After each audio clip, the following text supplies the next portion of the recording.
Hi అందరికీ welcome to Lakshmiraja's kitchen. ఈరోజు simple and healthy recipe చేసుకోబోతున్నాం, బీట్రూట్ రైస్. ముందుగా ఒక మీడియం సైజ్ బీట్రూట్ని తీసుకొని పీల్ ఆఫ్ చేసి ముక్కలుగా కట్ చేసి పక్కన ఉంచుకోండి.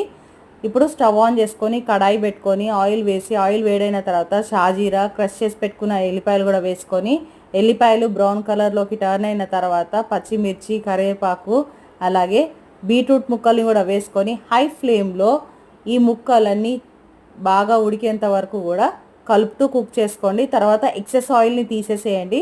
ఇప్పుడు ఇందులోకి పసుపు, అల్లం వెల్లుల్లి పేస్టు, రుచికి తగినంత సాల్ట్, కారము, ధనియాల పౌడర్ కూడా వేసుకొని ఇవన్నీ కూడా ఈ బీట్రూట్కి బాగా పట్టేలాగా కలుపుకోండి. తర్వాత మంటని మీడియం ఫ్లేమ్లోకి అడ్జస్ట్ చేసుకొని ఇప్పుడు మీరు లెఫ్ట్ ఓవర్ రైస్ అయినా వేసుకోండి, లేదంటే ఫ్రెష్గా వండిన అన్నాన్ని కూడా చల్లార్చి ఇలా బీట్రూట్లోకి కలిపేసుకోవడమే.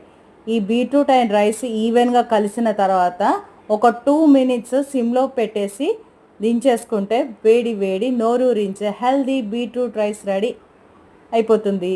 మరి ఈ వీడియో మీకు నచ్చితే లైక్, షేర్ అండ్ సబ్స్క్రైబ్ చేసి నన్ను సపోర్ట్ చేయండి.